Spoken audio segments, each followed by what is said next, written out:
C'est du bonheur de rentrer dans mon atelier. Je ne travaille pas, je vis une passion, je me régale. Je vais souvent passer 12, 14, 16 heures dans l'atelier parce que je ne vois pas les heures passer.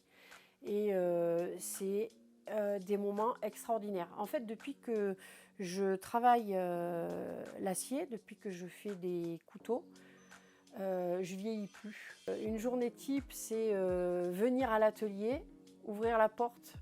Après, je suis gagnée souvent par l'odeur du bois, de serre et de l'acier qui sont dans l'atelier.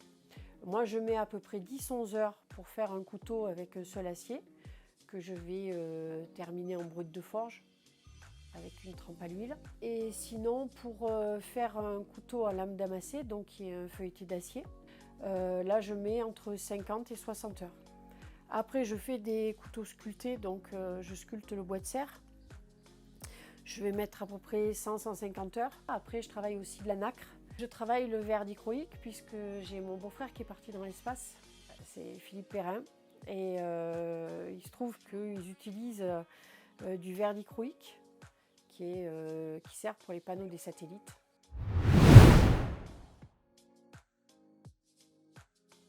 J'ai commencé à mettre en forme des bouts d'acier.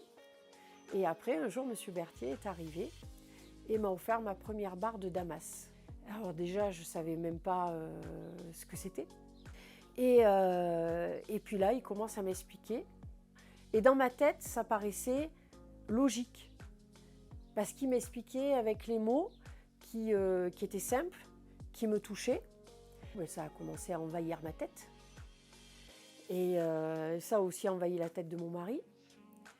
Et entre-temps, il m'avait préparé une surprise. Ma belle-sœur est chinoise et son papa a une grosse entreprise en Chine.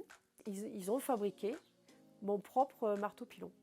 Donc entre-temps, j'ai commencé à faire des essais. J'avais contacté une entreprise à Thiers qui vendait donc des aciers. J'ai rencontré quelqu'un, Antoine, qui me suit en fait depuis mes débuts, depuis je crois 10 ou 11 ans. Et qui m'a conseillé toujours dans ce qu'il fallait faire, mais vraiment très attentionné et très attentif.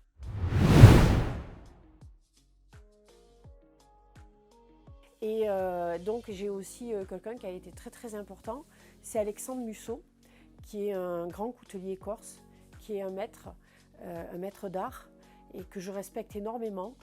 Je pense que il a vu que j'aimais, que j'étais complètement passionnée et que je cherchais des trucs et il m'a toujours donné les réponses et il m'a toujours défendue. Et en fait, il m'a donné confiance et pour moi, c'est mon maître.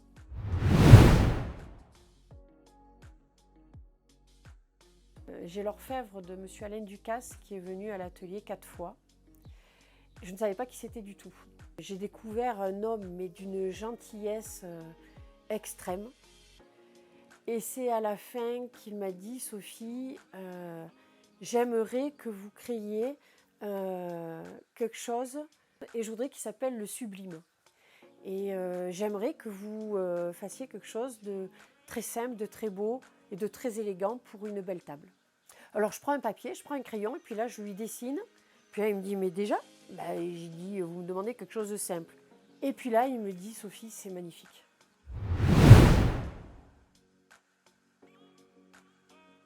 J'ai rencontré Florent Pagny, qui a été très très touché par mes couteaux qui étaient sculptés. Et c'est quelqu'un de très bon, de très très gentil, qui est très respectueux envers les gens. Et en fait, il m'a donné confiance. Et je me suis rendu compte que ce que je faisais, en fait, touchait les gens.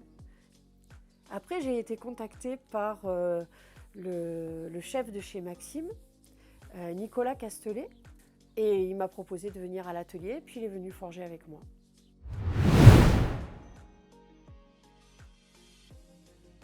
J'ai aussi énormément évolué avec Cyril Atrazik, avec son épouse et son chef roumain. Je tiens à vraiment les remercier parce qu'ils m'ont aidé à évoluer simplement, mais ils m'ont donné beaucoup confiance Et je les en remercie pour ça parce qu'ils m'ont permis de m'élever aussi.